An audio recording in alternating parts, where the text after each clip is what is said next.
भर्गो देवस्य धीमहि धियो यो नः प्रचोदयात्।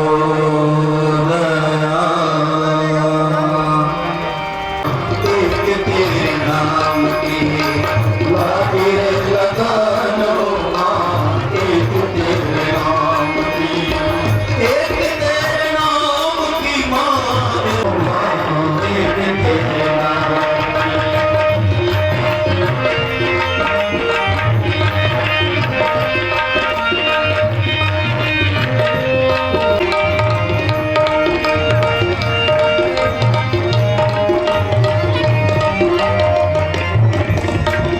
सागर में भटकी भटकी थकी जीव आत्मा, ज्ञान का दीप जला दो मिले परमात्मा। हे माँ,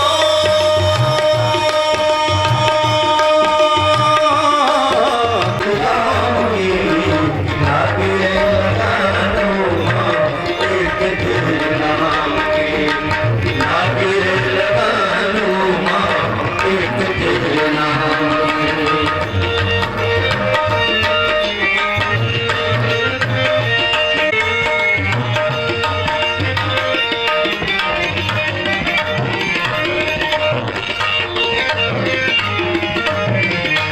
गीत तेरा गाए बिना,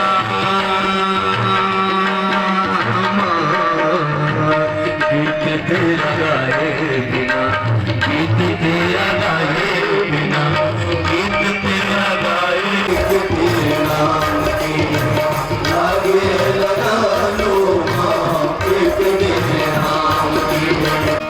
मजबूत धातु का नाम है लोहा। लोहा पूरे विश्व में मजबूत धातु मानी जाती है। लोहा को कौन पिघालता है? अग्नि। अग्नि इनसे मजबूत हुई। अग्नि को कौन बुझाता है? तो पानी। तो अग्नि से पानी मजबूत हो गई, सक्षम हो गई अग्नि को बुझाने के लिए। पानी को कौन रोकता है? पत्थर रोक लेता है। बड़े बड़े जब डैम बना दिए, बांध बना दिए, हजारों क्यूसेक पानी डैम में भरा पड़ा रहता है सिंचाई के। और वहीं वो मंदिर में जाकर जब हम दो हाथ से प्रार्थना करते हैं तो मूर्ति से वो आशीर्वाद प्राप्त करते हैं कि भाई हमारे जीवन का कल्याण हो। तो प्रार्थना सबसे बड़ी चीज होगी। दो हाथ जोड़े और नौजवानों को आजादी के देश की समस्या के बारे में बता करके और गदा चलवा करके और वीरों की वीरता को जागृत कर रहे हैं। और उसमें एक वीर शिवाजी को इन्होंने पाया था। भवानी का तलवार गुरु का आशीर्वाद मिला। तीसरे जन्म में इन्होंने देखा कि पूर्व दिशा में भारत की आजादी के लिए काली की साधना करने के लिए हम जन्म लिए हैं। और काली असुरों का संहार करने वाली शक्ति है। देश की आजादी में भारी उथल पुथल होगा, युद्ध होंगे, इसलिए काली महाशक्ति की साधना इन्होंने किया ठाकुर रामकृष्ण परमहंस के रूप में। और साथ साथ यही नारी भगवती देवी कबीरदास के रूप में थी, वही फिर ठाकुर रामकृष्ण परमहंस के जीवन में भी शारदा मणि के रूप में आई। दोनों आजीवन ब्रह्मचारी रह करके विवाह होने के बाद भी काली शक्ति की साधना किया और संस्कृति का एक दूत खड़ा कर दिया विवेकानंद, और जिसने दुनिया के कोने कोने में संस्कृति की ध्वजा को लहराने के लिए चल पड़े और माँ बहन बेटियों की इज्जत के लिए अपनी माँ बहन बेटी का परवाह नहीं किया। 3 जन्मों में यही गुरु हमारे हैं। और तब उनकी आंखें खुली और उन्होंने अपने गुरु को कहा, विश्वास हो गया आप हमारे पूर्व 3 जन्मों के गुरु हैं, मार्गदर्शक हैं। तो अब हमारी बात मानोगे?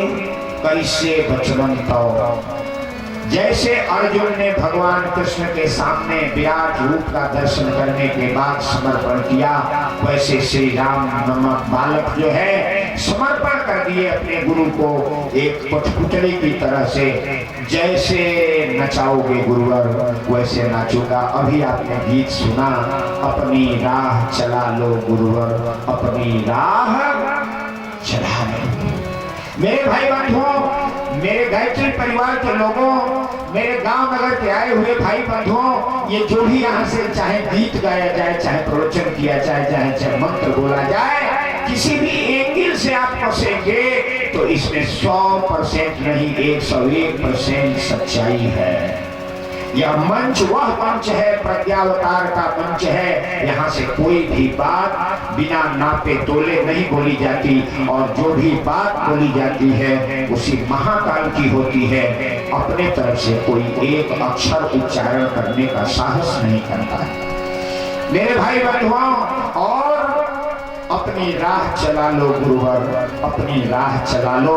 इस बालक श्री राम ने गुरु के चरणों में अपने आप को समर्पित किए और गुरु ने कहा, सुनो, ये अखंड दीपक जिसमें आप आज परम ब्रह्म चेतना का दर्शन कर रहे हो और गुरु तत्व का दर्शन कर रहे हो, अब ये गाय का अखंड दीपक चलता रहेगा, ये कभी बुझेगा नहीं। और आज भी शिव और पार्वती महर्षि विश्वामित्र की तपस्स्थली में, गंगा की गोद में, हिमालय की कंदराओं में शांति कुंज नामक दिव्य अवस्थान में चल रहा है, और तब तक जलता रहेगा जब तक समस्त इस विश्व के नागरिक देवत्व को धारण नहीं कर लेंगे। और लंका तो जली थी, कौरवों का सर्वनाश हुआ था, जब तक इस धरती पर असुरता का लूट हत्या चोरी बेईमानी गांजा शराब हर अनेक का सर्वनाश नहीं हो जाएगा, धरती के कोने कोने में, घर के कोने कोने में शांति और प्रेम की स्थापना नहीं हो जाएगी,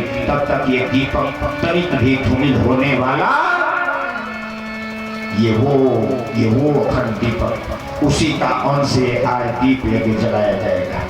उसी प्रज्ञावतार का लीला का आज आपके सामने झांकी दिखाई जा रही है। बार बार बोध कराया जा रहा है कि एक श्री राम शर्मा आचार्य का दीपक उनकी कोठरी में आ करके और उनके सदगुरु ने जलाया, और उन्होंने अपने जीवन के दीपक को जब अपने गुरु के सामने जोड़ दिया, गुरुदेव ये लौ की शिखा आपसे जुड़ी रहेगी, आप इसको खींचे रहना, और ये लौ जलता ही रहा। कहा गया है कि 24 वर्ष जो दीपक लगातार गाय के घी में जलता है वह स्वतः सिद्ध हो जाता है। और आप सोचिए 1926 का जलता हुआ दीपक आज भी अपना 100 वर्ष 1926 से लेकर के 2026 में पूरा करने जा रहा है। बोलिए वो सिद्ध हुआ कि नहीं होगा? बोलिए ये कार्य प्रज्ञावतार का होगा कि नहीं होगा? ये होते रहेगा। इस प्रकाश को, इस ज्योति को कोई बुझा नहीं सकता। ये वो दीपक है। और ऋषि को दूसरा चीज मिला कि अखंड दीपक जलता रहेगा। दूसरा, बो और काटो का सिद्धांत, तुम्हारे पास जो कुछ भी है अपना धन संपत्ति सब भगवान के खेत में बो दो। गुरुदेव ने कहा कि हमारा तो कुछ नहीं, हम तो छोटी उम्र के बालक बाप दादे की कमाई खाते हैं, भगवान हमारे पास कहाँ कुछ है। उसने कहा तेरे पास में भगवान का दिया हुआ 3 चीज है। क्या है गुरुदेव बता दीजिए? तो देख, ये शरीर भगवान ने दिया है, ये शरीर भगवान का है, तो शरीर में श्रम है, श्रम की शक्ति को भगवान के लिए लगा देना। दूसरा, ये तुम्हारे शरीर में दिमाग दिया हुआ है, दिमाग में बुद्धि है, ये बुद्धि दी हुई भगवान की पूंजी है, इस बुद्धि को भगवान के खेत में बो देना। और तुम्हारा ये जो समय है, ये समय भगवान का दिया हुआ है, जितनी उम्र तुम जियोगे ये तुम्हारी नहीं है, ये भगवान की दी हुई संपदा है, इसको भी भगवान के खेत में बो देना। समय दान, श्रम दान और ज्ञान दान। और गुरुदेव ने कहा मैं भगवान के खेत में अपनी बुद्धि को बो दिया। जैसे एक किसान एक मुट्ठी बीज छींटता है और 4 महीने बाद जो है अपना घर भर लेता है, उसी तरह से मैंने अपनी बुद्धि को बोया, कलम चलने लगी और ये 3200 किताब सभी 8 ग्रंथों के भाष्य करने के बाद लिख दिए गए। बोलो भाई, घाटा हुआ या मुनाफा? पूरा शरीर ज्ञान का पुंज बन गया, ज्ञान की मूर्ति। और विनोबा भावे को कहने पड़ा, ये तो साक्षात वेद मूर्ति है। मेरे भाई बंधुओं, और समय गुरुदेव ने बोला और उन्होंने अपने मुंह से कहा है कि मैं 80 बरस की उम्र में 800 बरस का काम करके जा रहा हूं मेरे बच्चों, और अपने शरीर में मरते दम तक भी गुरु के शरीर में कोई रोग व्याधि नहीं हुआ, कोई गोली नहीं खाना पड़ा। ये ज्ञान रसायन है। और मैंने अपना श्रम खूब लगाया और सारा काम करते हुए 8 घंटा तो मैं केवल कलम चलाता था, और बाकी समय कब सोया कब जगा पता नहीं, किसी ने देखा मैं नहीं जानता। गुरुदेव कब सोते थे कब जगते थे, जो देखा तो सवेरे 1 बजे साधना में बैठे देखा और 11 बजे रात में जगते देखा, सोया कब समय। मेरे भाई बंधुओं, ये ऋषि का ऋषित्व है। और उस ऋषि ने जी भर के रोया, जी भर के रोया गायत्री माता के सामने। हे गायत्री माता, सारी दुनिया वाले एक नारा लगा रहे हैं, 2000 में ये सृष्टि डूब जाएगी, ये नष्ट हो जाएगी, धरती पर कुछ नहीं रहेगा, सब 2000 में प्रलय आ जाएगा। लेकिन गुरुदेव जब अपनी साधना से 1988 या 89 में निकले थे, हमको ऐसा लोगों ने बताया मेरे भाई बंधुओं कि गुरुदेव को जिस दिन गायत्री माता ने कहा, बेटा ये दुनिया बचेगी और ये सतयुग की स्थापना होगी, झूम करके नाच रहे थे गुरुदेव। सवेरे उठे, पेपर पढ़ा और पहले दिन निकला था कि 2000 में दुनिया समाप्त हो जाएगी, और उसी रात गायत्री माता ने कहा कल पेपर में छपवा दो, ये दुनिया बचेगी और धरती स्वर्ग में बदल जाएगी। सन 2021 21वीं सदी, 21वीं सदी सतयुग की सदी निकल जाएगी। आज हम लोग 21वीं सदी में बैठे हैं कि नहीं बैठे हैं मेरे भाई बंधुओं?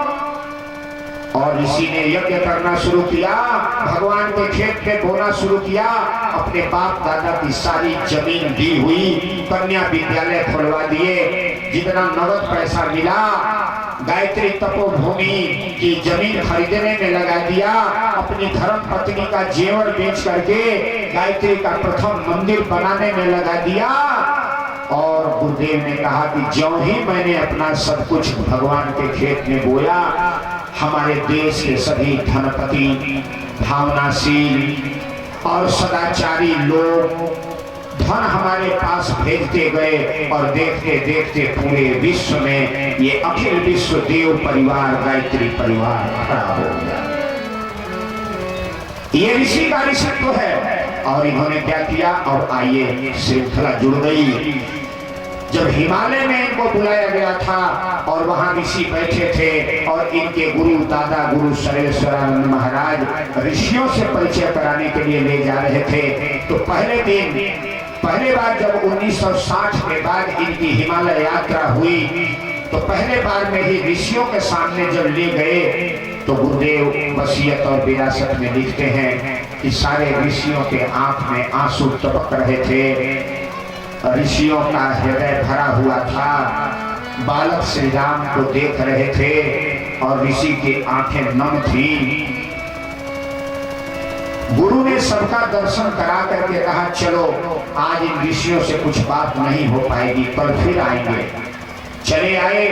फिर अगले दिन गुरुदेव को लेके गए, और दादा गुरु श्री राम शर्माचार्य जी के गुरु ने ऋषियों के सामने कहा, ये बालक बहुत ही हिम्मती है, आप लोगों की आशाओं को पूरा करेगा, आप लोग विश्वास करिए और इसको आप लोग आशीर्वाद दीजिए, रास्ता बताइए।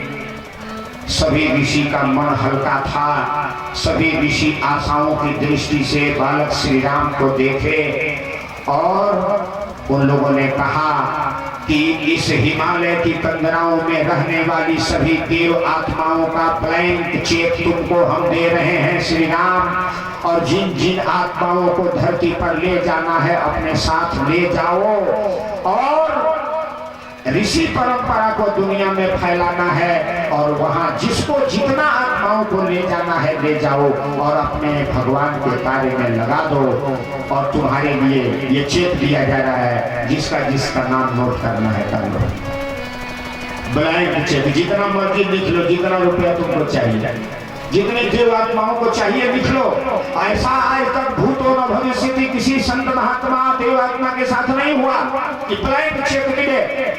गुरुदेव लिखते हैं मुझे ब्लैंक यानी सादा चेक मिल गया दस्तखत करके ऋषियों का कि जिन आत्माओं को, और इन्होंने सारी आप देव आत्माओं से बात किया, भाई प्रज्ञावतार हो चुका है, आप भी चलोगे। और आप सभी देव आत्माएं धरती पर उतर गई और जहां से भी आवाज मिला कुकुड़ा सबने पीला वर्दी पहन लिया और पीला वर्दी पहन करके घर वालों की लाठी सहते रहे, घर वालों की गाली सहते रहे। हमारी बहनें तिजोरी की चाबी में हर जाति वर्ग धर्म संप्रदाय हिंदू मुस्लिम सिख ईसाई हर वर्ग के भले चाह वाले अच्छी सोच वाले लोग शांति कुंज हरिद्वार में आकर के गुरुदेव को नमन करते हैं। आज शांति कुंज का 50वां वर्ष स्वर्ण जयंती वर्ष मनाया जा रहा है और भारत सरकार के द्वारा राष्ट्रवादी राष्ट्र सेवी कार्य करने के लिए इस विश्व लेवल पर प्रथम स्थान पर और शांति कुंज में प्रखर प्रज्ञा सजल श्रद्धा के प्रतीक चिन्हों के आधार पर डाक टिकट जारी किया है। मेरे भाई बंधुओं, इतना बड़ा सौभाग्य, इतना बड़ा प्रमाणित कार्य राष्ट्र और समाज के उत्थान में भगीरथ ऋषि का प्रयास चल रहा है। आगे चरक ऋषि ने केदारनाथ क्षेत्र के दुर्गम क्षेत्रों में वनौषधियों की शोध करके रोगग्रस्त लोगों को निरोग करने वाली संजीवनी खोज निकाली थी। शास्त्र का कथन है कि ऋषि चरक औषधियों से वार्ता करके गुण पूछते व समुचित समय में उन्हें उत्पन्न कर उन पर अनुसंधान करते थे। जीवन शक्ति संवर्धन मनोविकार समन एवं व्यावहारिक गुण कर्म स्वभाव में परिवर्तन करने वाले गुण रखने वाली अनेक औषधियां इसी अनुसंधान की देन है। आज वर्तमान समय में चरक ऋषि की प्रणाली को परम प्रिय गुरुदेव ने जिंदा किया और उसी परंपरा को शांति कुंज में दुर्लभ औषधियों को खोज कर गुरुदेव ने मंगवाया। उनके गुण प्रभाव को आधुनिक वैज्ञानिक यंत्रों से जांचने का प्रयोग किया। इसके माध्यम से आयुर्वेद को एक प्रकार से पुनर्जीवित किया। सही औषधि के एकाकी प्रयोग से कैसे निरोग रह करके दीर्घायु बना जा सकता है, यह अनुसंधान इस ऋषि परंपरा के पुनर्जीवन हेतु किए जा रहे हैं। आगे तीसरा ऋषि परंपरा है व्यास ऋषि की परंपरा। व्यास जी ने नर एवं नारायण पर्वतों के मध्य पशु धारा जलप्रपात के समीप व्यास गुफा में गणेश जी की सहायता से पुराण लेखन का कार्य किया था। उच्च स्तरीय कार्य शांति एकांत और सतोगुणी वातावरण में संभव था। आज की परिस्थितियों में जबकि प्रेरणादायी साहित्य का अभाव है, पुरातन ग्रंथ लुप्त होते चले थे। आचार्य श्री पंडित श्री राम शर्मा जी ने 4 वेद 18 पुराण 108 उपनिषद 6 दर्शन 24 गीताएं आरण्य ब्राह्मण आदि ग्रंथों का भाष्य कर सर्वसाधारण के लिए सुलभ कर दिए और इसके बाद उन्होंने जन साधारण की समस्याओं पर व्यवहारिक समाधान परक युगानुकूल साहित्य लिखा, जिनने लाखों व्यक्तियों के मन मस्तिष्क को प्रभावित कर सही दिशा दी है। और अंत में प्रज्ञा पुराण के 4 खंड उनके जीवन का नवीनतम सृजन है और कथा साहित्यों के माध्यम से अंत में क्रांति धर्मी साहित्य का मक्खन रूपी ज्ञान निकाल करके गुरुदेव ने दिया था। मेरे भाई बंधुओं, ये महर्षि व्यास की परंपरा ग्रंथों का लेखन और उसका प्रकाशन परम गुरुदेव ने किया कराया, आज भी हो रहा। महर्षि पतंजलि का जो योग परंपरा है और रुद्रप्रयाग में अलकनंदा मंदाकिनी के संगम स्थल पर योग विज्ञान के विभिन्न प्रयोगों का आविष्कार कर लोक जीवन में इसे प्रचलित किया था महर्षि पतंजलि ने। आज परम पूज्य गुरुदेव ने प्रज्ञा योग, आसन प्राणायाम, और आसन प्राणायाम के द्वारा रोग व्याधि का निवारण, गायत्री साधना के द्वारा मन मस्तिष्क के विकारों और पूर्व जन्मों के पापों का शमन सरल और सुगम विधि बता करके और योग और साधना की परंपरा चलाई। हर महीने 9 दिन के नवरात्रि साधना 3 खंड में हर महीने में चलता है और अक्षम असमर्थ प्रतिभाओं को बटोर करके संग्रह करके 1 मासीय युग शिल्पी सत्र में असमर्थ आत्माओं को समर्थ योग्य और गुणवान बना करके अपने पौरुष के बल पर अपनी सारी समस्याओं का समाधान करने का सामर्थ्य प्रदान किया जाता है। मेरे भाई बंधुओं, हम लगभग 3 तारीख से छत्तीसगढ़ की धरती पर अभी इस वर्ष चल रहे हैं। जहां भी गए हमको छत्तीसगढ़ में हमने पूछा आपके छत्तीसगढ़ की प्रमुख समस्या क्या है, आप बताइए। गायत्री परिवार से हम देखें, उन्होंने कहा हमारे देश की सबसे बड़ी छत्तीसगढ़ की समस्या है बेरोजगारी। हमने कहा और कोई? दूसरा उन लोगों ने बताया नशा से परिवार उजड़ रहे हैं, समाज बिगड़ रहा है, बेटी बहनों की इज्जत खतरे में है। महाराज जी 2 समस्याएं बड़ी सघन है। हमने कहा चलिए ये तो आप छत्तीसगढ़ की बात मानते हैं, लेकिन है ये पूरे विश्व की समस्या और मुख्य रूप से पूरा भारत की समस्या है। फिर भी हमने भारत के वीरों से आवाज लगाया। जब हम टोली में निकले तो वहां मधुमक्खी पालन करने वाले भारत के डायरेक्टर जो हैं भाई साहब हैं, मैं उनका नाम भूल रहा हूँ, आदित्य भाई साहब को शायद याद हो, और वो हमको कहे थे कि जा करके समाज में खुला घोषणा कर देना 50 लाख नौजवानों की भर्ती शांति कुंज में मधुमक्खी पालन के लिए हमेशा खुला है। लेकिन एक शर्त है। क्या शर्त है? तुम्हें देवत्व को धारण करना पड़ेगा और नशा छोड़ना पड़ेगा। तुमको अपनी गरीबी को गंवाना पड़ेगा। कार्ल मार्क्स ने कहा था जब उन्होंने कम्युनिस्ट मैनिफेस्टो लिखा था और दुनिया के मजदूरों से कहा था, ऐ दुनिया के मजदूरों, अपना हक लेने के लिए खड़े हो जाओ और तुमको एक ही चीज नुकसान करना पड़ेगा, एक ही चीज तुम्हारा नुकसान होगा। क्या? तेरी गरीबी चली जाएगी।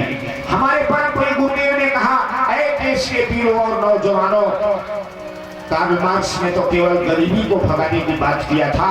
मैं तुम्हें ये वचन देता हूँ कि तेरे जीवन में क्या नुकसान होगा?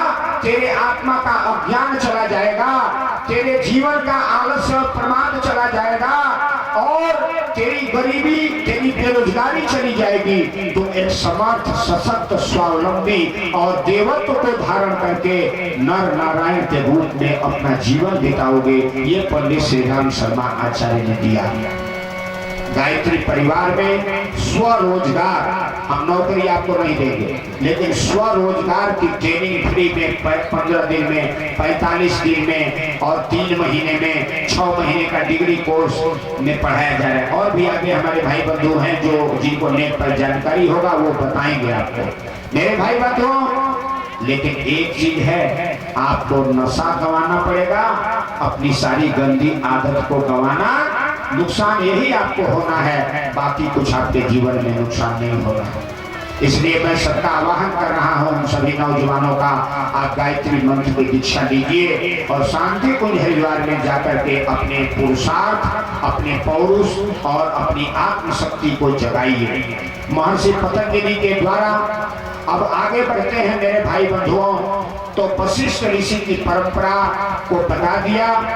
वशिष्ठ ऋषि की परंपरा में राजा लोगों को, राजतंत्र को धर्मतंत्र से दिशा दी जाती थी। परम पूज्य गुरुदेव ने दिशा दिया, हम राजनीति में भाग नहीं लेंगे, लेकिन हम राजतंत्र को स्वच्छ, श्रेष्ठ, सदाचारी और पवित्र बनाएंगे और राष्ट्र धर्म निभाने के लिए हर विद्वानों को यहाँ से गाइड करेंगे, दिशा निर्देश करेंगे। और उन्होंने एक किताब लिखा, समस्त विश्व को भारत का अजस्र अनुदान। हर विद्वानों से मैं आह्वान करता हूँ, ये किताब यहाँ पर आई होगी, आप इस किताब को लेकर के पढ़िए। एक और दूसरा किताब लिखा उन्होंने, राष्ट्र समर्थ और सशक्त कैसे बने। और आज इस भारत के प्रधानमंत्री नरेंद्र मोदी जी ने उत्तराखंड के मुख्यमंत्री के पास में 3 महीना पहले एक सूचना भेजा कि ऐसा कोई भारत के धर्मावलंबियों और संतों से किताब मांगिए जिसमें भारतीय संस्कृति और भारत जगत गुरु था यह इतिहास मिले लिखा हुआ, किस बेस पर किन आधार पर भारत जगत गुरु था। उत्तराखंड के मुख्यमंत्री ने सारे डीएम और कमिश्नर का असेंबली बुलाया, देहरादून में कोई बताने में समर्थ नहीं हुआ। फिर हरिद्वार के सभी आश्रमों को खंगाला गया, सभी संत और महंत से पूछा गया, कहीं रास्ता नहीं मिला। तो कुछ कर्मचारियों ने ये कहा कि एक काम करिए, पंडित श्री राम शर्मा आचार्य जी ने 3200 किताबें अपनी लेखनी से लिखा है और चलिए डीएम साहब आप शांति कुंज में, और हो सकता है कि यह समस्या वहीं निकले, समाधान में जाए। और आकर के चिन्मय जी से विश्वविद्यालय में हरिद्वार के डीएम साहब मिले और उन्होंने ये बात कही। चिन्मय जी ने कहा कि हमें भी तो इसका एकदम पवित्र वो बिंदु मालूम नहीं है, और तब तक उनके स्मरण में आया समस्त विश्व को भारत का अजस्र अनुदान और राष्ट्र समर्थ और सशक्त कैसे बने। कहा कि गुरुदेव ने ये 2 किताबें राष्ट्र के लिए लिखी है, और उन्होंने निकाला, उसको दिखाया डीएम साहब को, कहा कि बस इसको पैक करिए, और उसको पैक करके उत्तराखंड के मुख्यमंत्री को भेजा गया। उन्होंने प्रधानमंत्री के पास में भेजवाया, आज उसी का अध्ययन कर रहे हैं। और ये योजना कैसे बढ़ रही है आप देखिए, और भारत जगत गुरु बनने की दिशा में जा रहा है। महर्षि वो वशिष्ठ की परंपरा राजतंत्र को दिशा धर्मतंत्र देगा, और धर्मतंत्र के मार्गदर्शन में जब राजतंत्र चलेगा तो सदाचार की आंधी और सदाचार के सूत्र चलेंगे, घूस मिलावट चोर पुजारी बंद होगा। मेरे भाई बंधुओं, आज वह काम अब धीरे धीरे चालू हो चुका है। आइए आगे महर्षि पिपलाद ऋषि ऋषिकेश के समीप में बैठ करके बिना अन्न ग्रहण किए केवल पीपल के कोपल और पीपल के फल को खाकर ही आजीवन तप किए थे महर्षि पिपलाद ऋषि ने। आचार्य पंडित श्री राम शर्मा जी ने 24 वर्ष तक जौ की रोटी और छाछ पर रह करके 24 गायत्री महापुरस्कार संपन्न किए। इसके बाद आजीवन सात्विक आहार, उबले अन्न, शाक ही लेते रहे। अभी भी उबले अन्न एवं हरी वनस्पतियों के कल्प प्रयोगों की प्रक्रिया जांच पड़ताल शांति कुंज में अमृतांशन शोध के नाम से चलती है। पौराणिक काल में ऋषिकेश में ही सूत शौनक परंपरा पुराण वाचन के ज्ञान सत्र जगह जगह लगे थे। प्रज्ञा पुराणों का कथा वाचन इतना लोकप्रिय हुआ है कि लोग इसे युग पुराण कहते हैं। मेरे भाई बंधुओं, और प्रज्ञा पुराण के माध्यम से जन की समस्याओं को देने का गुरुदेव ने प्रज्ञा पुराण कथा गली गली कोने कोने में किया। मेरे भाई बंधुओं, कणाद ऋषि की परंपरा में अथर्ववेदीय शोध परंपरा के अंतर्गत अपने समय में अणु विज्ञान का वैज्ञानिक अध्यात्मवाद का अनुसंधान ऋषि कणाद ने किया था। वर्चस्नाथ नामक शोध संस्थान में परम पूज्य गुरुदेव ने ये मशीनें स्थापित की। देव संस्कृति विश्वविद्यालय में हो रहे दार्शनिक अनुसंधान और आयुर्वेद पर, योग पर तमाम तरह के अनुसंधान वैज्ञानिक प्रमाणों के साथ में किए जा रहे हैं।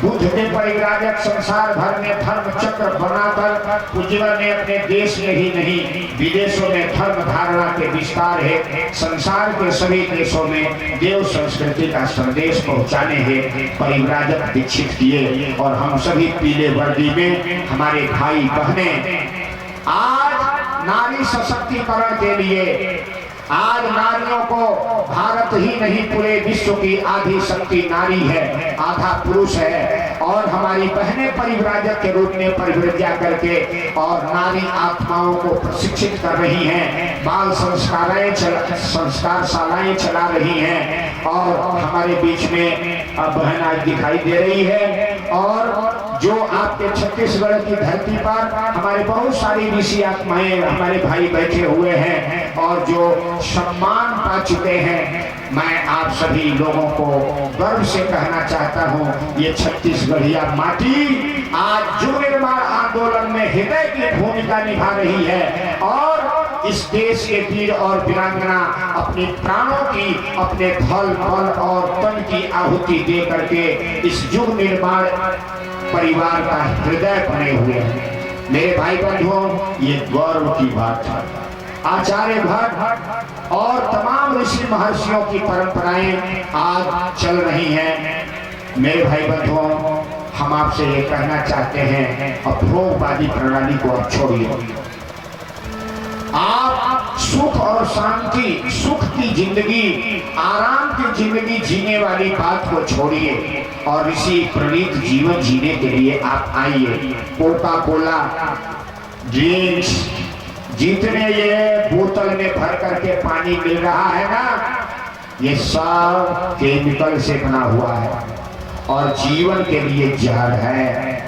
आप नींबू पानी पीजिए, चीनी डालिए, नमक डालिए, घर में ग्लूकोज बनाइए, आप अपने घर के शुद्ध सात्विक भोजन करिए। चाट, मसालेदार चाउमीन और क्या ये तमाम जो है केचुआ जैसे भोजन लोग खा रहे हैं, हम नहीं जानते, हम ऋषि लोग क्या जाने जब उसको खाया नहीं, देखा नहीं। मेरे भाई बंधुओं, ये जानलेवा साबित हो रहा है। आपकी आंतों में तीन चीज से बचिए और तीन चीज पर ध्यान दीजिए, भगवान की रसोई, इंसान की रसोई और शैतान की रसोई। पहले तो इसको समझिए, तब बात समझ में आएगी। भगवान की रसोई क्या है? तो टमाटर है, खीरा है, ककड़ी है, फल है, जो भगवान की रसोई में पक जाता है और सीधे तोड़ करके हम लोग खा लेते हैं। ये भगवान की रसोई का भोजन है।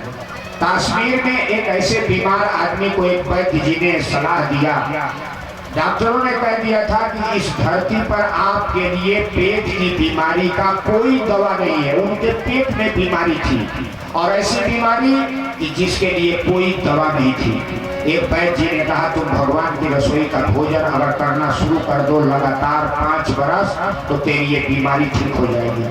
उन्होंने कहा, भगवान की रसोई का भोजन कहाँ मिलता है बता दीजिए। उन्होंने कहा कि जितना खेतों में फल मिलता है, सब्जी मिलता है, कच्चे काट करके लौकी है और बैंगन है और टमाटर है और खीरा है और मूली है और खाते रहो, बस इसके अलावा कुछ नहीं खाना है। और वह व्यक्ति 4 साल खाते रहा, लेकिन 1 साल में ही उसकी बीमारी ठीक हो गई और आज भी कश्मीर की धरती पर वो जिंदा है और केवल भगवान की रसोई का भोजन करते हैं। मेरे भाई बंधुओं, भगवान की रसोई में प्रकृति द्वारा पकाया गया अन्न आप सीधे खाइए, डायरेक्ट उसको पकाइए मत। कच्चा बैगन, कच्चा लौकी खाने वाले खाते।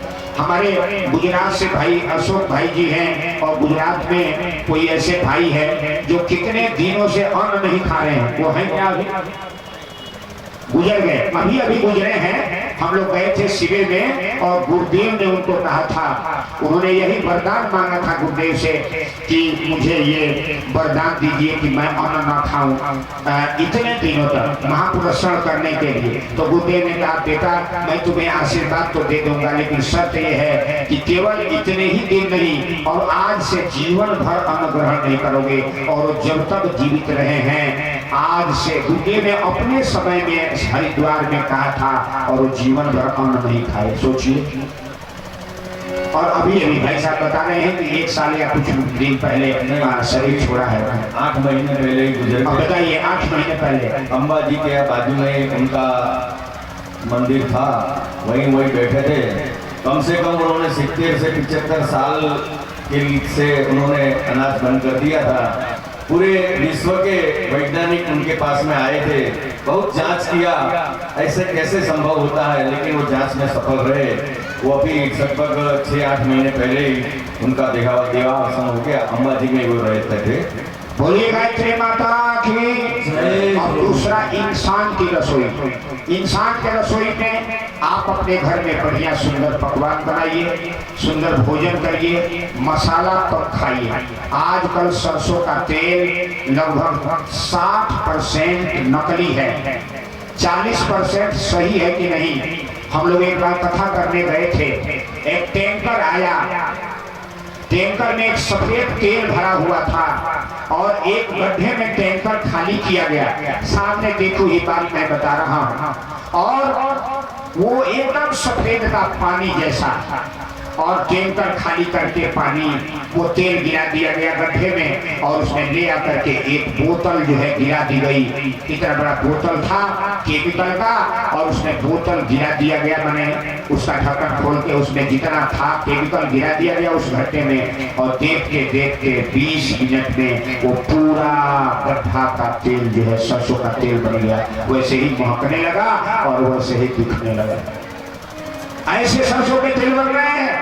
इसलिए आप शुद्ध सरसों का तेल अपने खेत का खाइए, जहाँ से भी मिले। मसाला कम खाइए और रात में 9 बजे से पहले भोजन कर लीजिए और 3 बजे भोर में 4 बजे जग जाइए। अपनी दिनचर्या, अपनी रात्रिचर्या को शुद्ध करिए। मैं ऋषि परंपरा की बात आप लोगों को बता रहा हूँ, कहीं विषयांतर होकर बात नहीं बता रहा हूँ। आप कहीं भी रहिए, कच्चा अनाज खाइए, फल खाइए और क्या करिए मेरे भाई बंधुओं, अपने चौके में बने हुए जो भी भोजन, जितना बढ़िया आइटम बनाना है बना के खाइए। डिब्बा बंद भोजन, केक है, पाव रोटी है और कोई भी चीज है। बस मैं इतना ही कहूँगा। नकारात्मक बात करने के लिए मेरे पास समय नहीं है, मैं तो अच्छी बात आपसे करने आया हूँ। मेरे भाई बंधुओं, किसी भी सामान पर 1 पैसा विश्वास मत करिए और उसको खाने का शौकीन मत बनिए और कोका कोला भूल के मत पीजिए। और सारे ग्रंथों में ये बात लिखी गई है, शराब इस धरती का सबसे खराब चीज है। सिनेमा और शराब ने बर्बाद कर दिया इस भारतीय संस्कृति को और देवत्व को लूट लिया। शराब तन, मन, धन और आत्मा के तेज को जन्म जन्म के लिए नाश कर देता है। शराब मत पीजिए। कुरान में लिखा गया है, ऐ दुनिया वालों, इस धरती का सबसे खराब चीज शराब है। महात्मा बुद्ध ने कहा कि शराब से आत्मा की शक्ति नष्ट हो जाती है, इसलिए शराब धन ले जाता है, प्रतिष्ठा ले जाता है और 3 पीढ़ी को खा जाता है। बाप दादी की कमाई आप शराब पी जाएंगे, अपने जीवन में कभी कमाई नहीं करेंगे तो आपके बच्चे भी भीख मांगेंगे। अपना जीवन गया, बच्चों का जीवन गया, बाप दादी की कमाई खा गए, 3 पीढ़ी तो गया। चौथी पीढ़ी में अब बच्चे गरीबी से कैसे निकलेंगे, फिर आगे की परिस्थितियां बनाएंगे, भगवान जाने। इसलिए नशा से बचिए। नशा नाश की जड़ है भाई, इसका परिणाम अतिशय दुखदाई। आप इसे बचें और भोजन अच्छा बना के, इंसान की रसोई, आपके घर में जो साग भाजी बनता है सुंदर बनाइए। और तीसरा है शैतान की रसोई। शैतान की रसोई में क्या बनता है आप सभी जानते हैं, मैं उसका वर्णन नहीं करना चाहता। इसलिए आइए एक भजन के साथ में अब आज के दीप यज्ञ की ओर हम बढ़ेंगे और ऋषि के ऋषित्व जीवन से आगे हमको करना क्या है, भगवान प्रज्ञावतार के साथ में अब हम अपनी लीला संयोग कैसे जोड़ेंगे, इस वीडियो की ओर हम बढ़ रहे हैं। धर्म निभाने को जो भी अकुलाता है, युग धर्म निभाने को जो भी अकुलाता है, युग धर्म निभाने को जो भी अकुलाता है, युग धर्म निभाने को जो भी अकुलाता है। जागृति आत्मा को महतार बुलाता है, उस जागृति आत्मा को महतार बुलाता है।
प्यार से हाथ मीठी मीठी ताली बजाते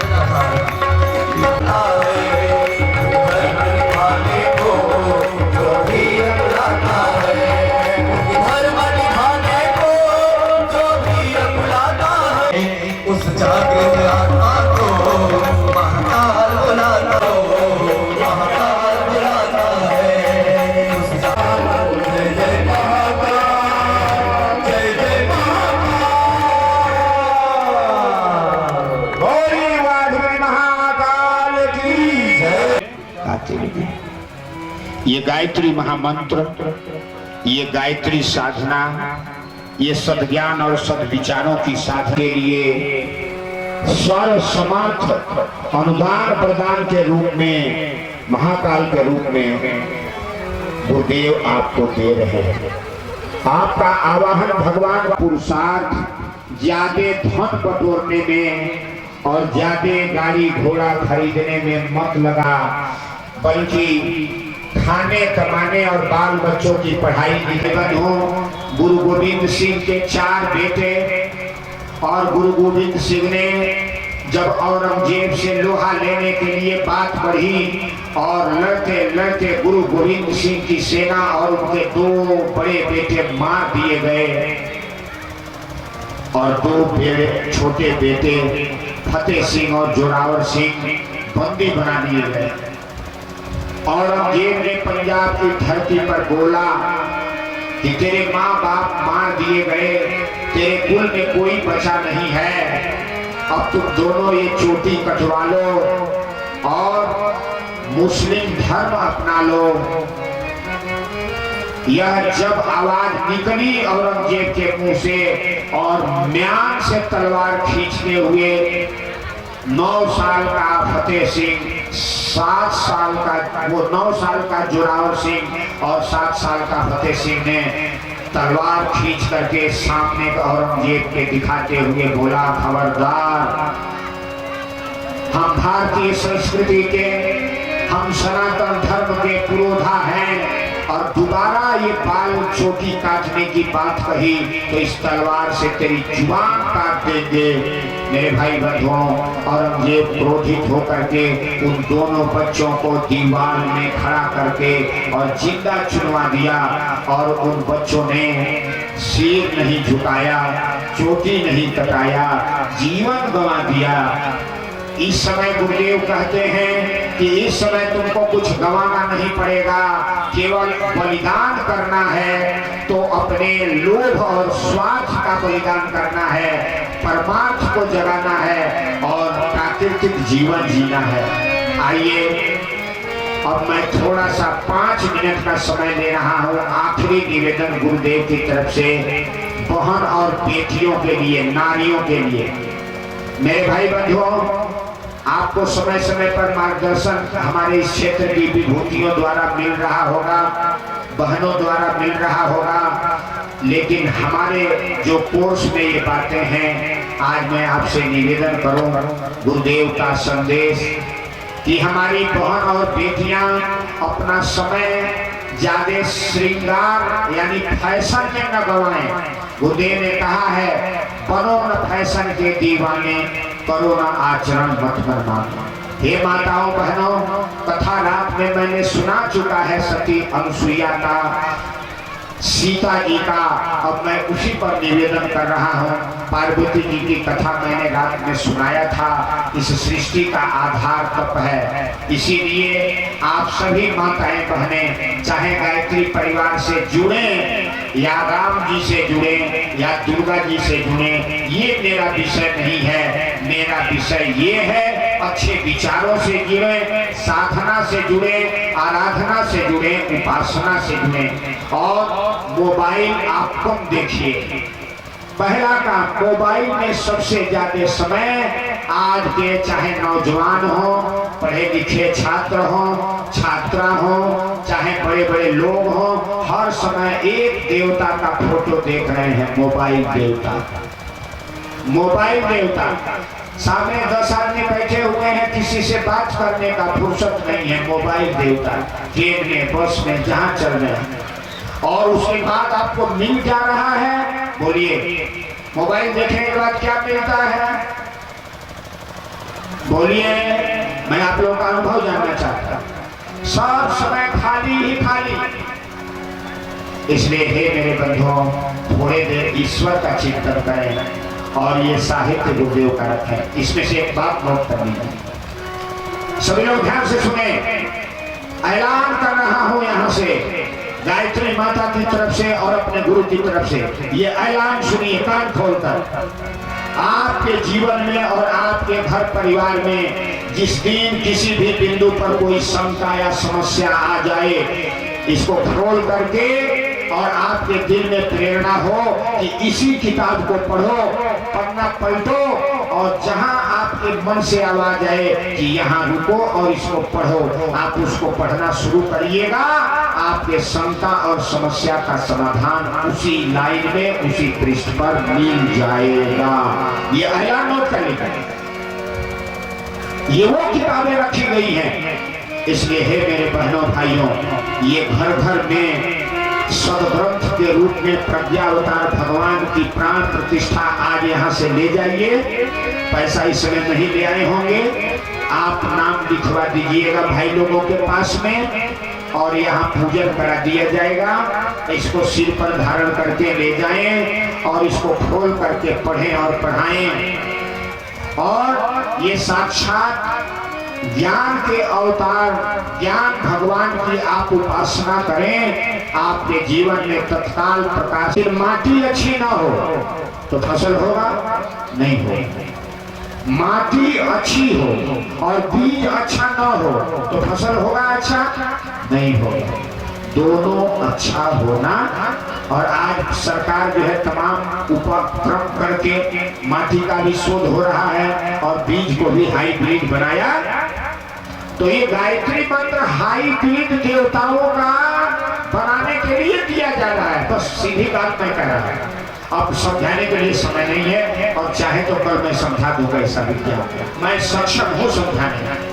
मेरे भाई बंधुओं, आपसे मैं ये निवेदन कर रहा था कि बीज भी अच्छा हो और माटी भी अच्छा हो, लेकिन जलवायु अच्छा न हो। जल वायु दो शब्द है इसमें, जल भी अच्छा न हो और वायु भी। और जल और वायु मिलकर के पर्यावरण बनता है और पर्यावरण में एक चीज और आ जाता है, भावना और विचारना।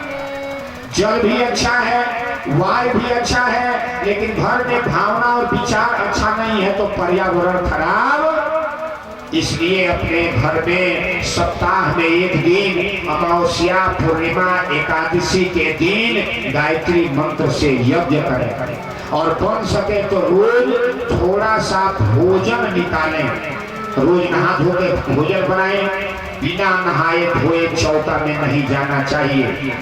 चप्पल जूता चौके में नहीं ले जाना चाहिए। और ठंडी में अगर ठंडा लग रहा है तो घर के लिए स्पेशल चप्पल घर में रखिए, बाहर के लिए स्पेशल चप्पल बाहर रखिए। बाहर का चप्पल घर में ना आवे और घर का चप्पल बाहर ना। मैंने उपाय बता दिया। और इसके बाद चौके में बिना नहाए धोए भोजन नहीं बनाना चाहिए। नहा धो के भोजन बनाइए। और 4 दिन मां बहने अपने शारीरिक धर्म के कारण अशुद्ध हो जाती हैं। अगर आपके घर में दूसरा भोजन बनाने वाला व्यक्ति हो तो आपको चौके में 4 दिन नहीं जाना चाहिए। और नहीं है, मजबूरी है तो रोज आप नहाइए, कपड़ा धोइए और नहा धो के भोजन बनाइए। लेकिन आप शुद्धता से भोजन बनाइए। और भोजन बनाते समय जैसे नमक मिलाते हैं और चाय में चीनी मिलाते हैं, लेकिन ये 2 चीज मालूम तो पड़ते हैं खाने में लेकिन आंख से दिखाई नहीं देते। इसीलिए आप लोग भगवान का भजन गाते हुए बनाइए। पहले मैं जो बात बताना चाहता हूँ उसको जानिए।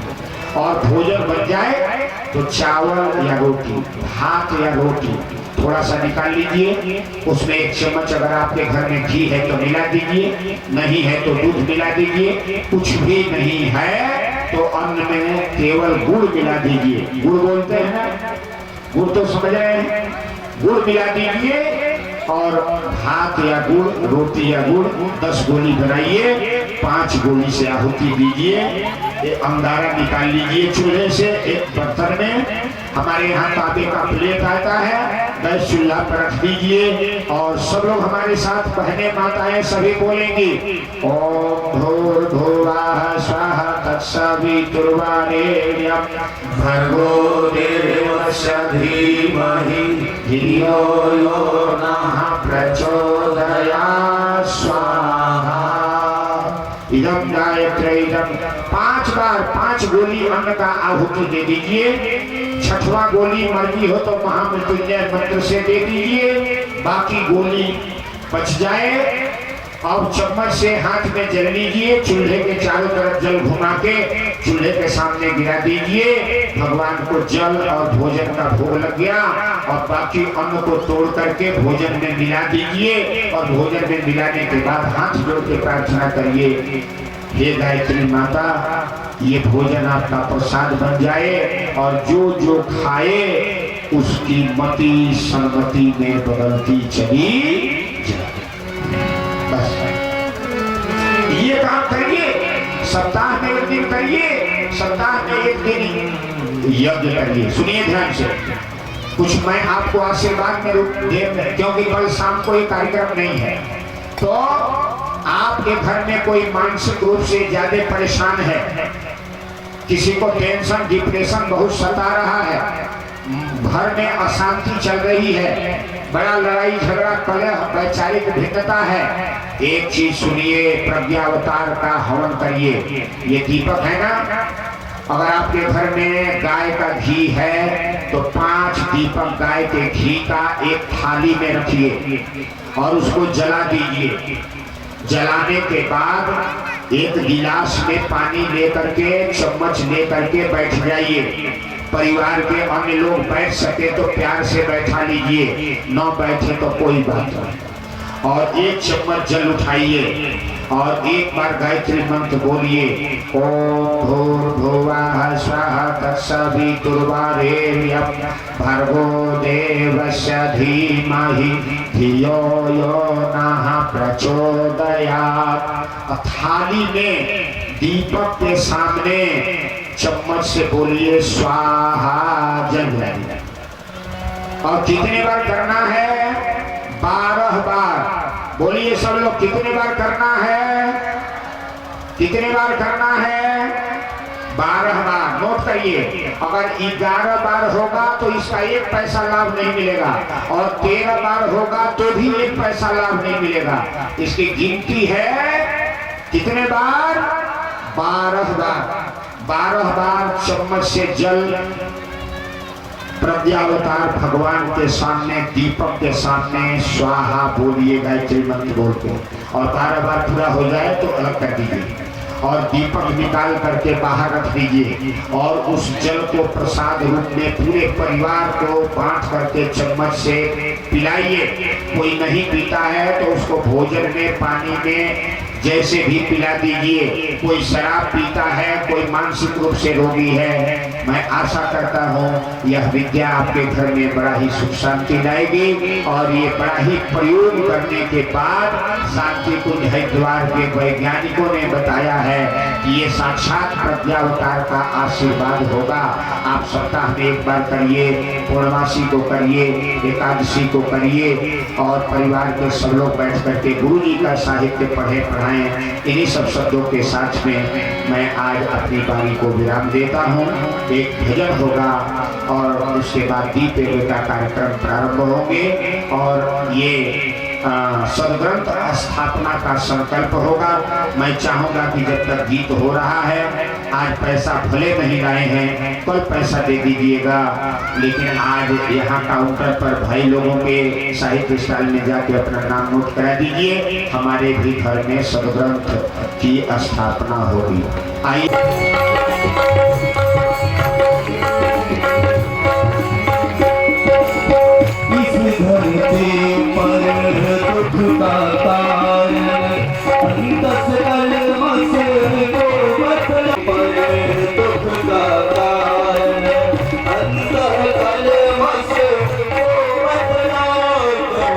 अंत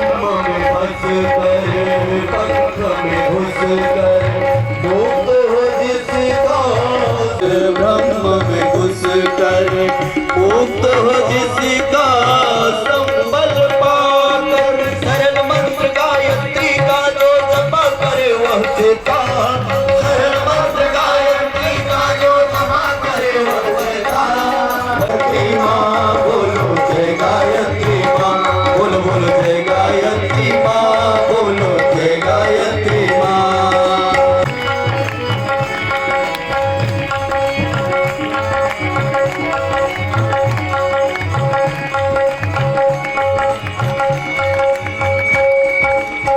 युग निर्माते मोक्ष देती मानव में देवा की नित्य बहाकर सूचि से तरता पाप है हरता इस युग में याद करेगा जो हो भाग्य विधाता वैसे ही गुरुदेव का दर्शन मानव दुख हर लेता बोलो जय गायत्री माँ बोलो जय गायत्री सदा देती प्रज्ञा सत्कर्मों की ओर बढ़ा जैसे नाव तूफानों में नाव धर सोचता वैसे ही गुरुदेव का दर्शन मानव दुख हर लेता बोलो जय गायत्री माँ बोलो बोलो जय गायत्री माँ बोलो जय गायत्री माँ बोलो जय गायत्री माँ पवन सुगंधित जैसे मन को नंदन वन कर देता पवन सुगंधित जैसे मन को नंदन वन कर देता वैसे ही गुरुदेव का दर्शन मानो दुख हर लेता बोलो जय गायत्री माँ बोलो जय गायत्री माँ बोलो जय गायत्री माँ बोलो जय गायत्री माँ बोलो बोलो जय गायत्री माँ बोलो जय गायत्री माँ बोलो जय गायत्री माँ बोलो जय गायत्री माँ भोवा स्वाहा तत्सवितुर्वरेण्यं भर्गो देवस्य धीमहि धियो यो नः प्रचोदयात्।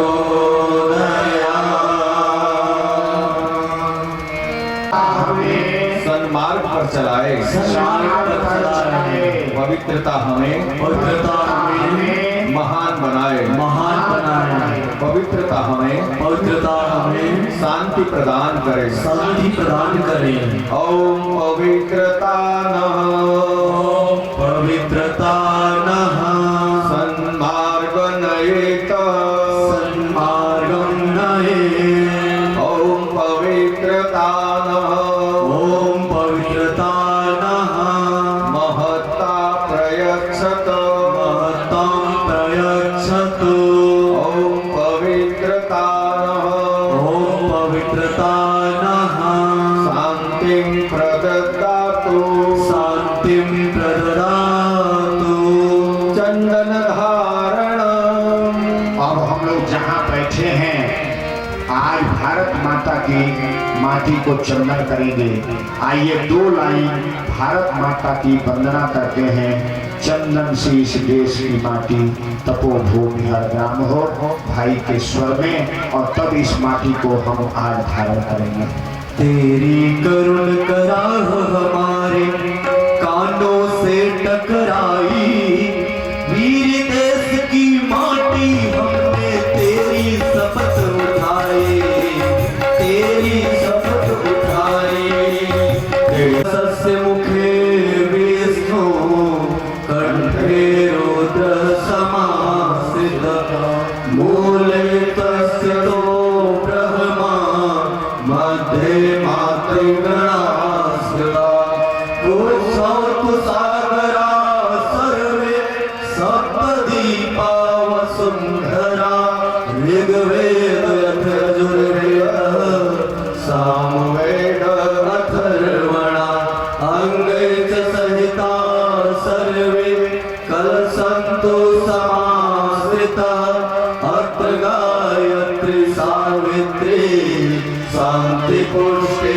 करे सदा त्वयि तिष्ठन्ति भूतानि त्रैलोक्यं प्रतिष्ठितः शिव स्वयं त्वमेवासि विष्णु त्वं च प्रजापते आदित्या वसवो रुद्रा विश्वे देवाः सपैत्रिकाः त्वयि तिष्ठन्ति सर्वे अपि यतः काम हर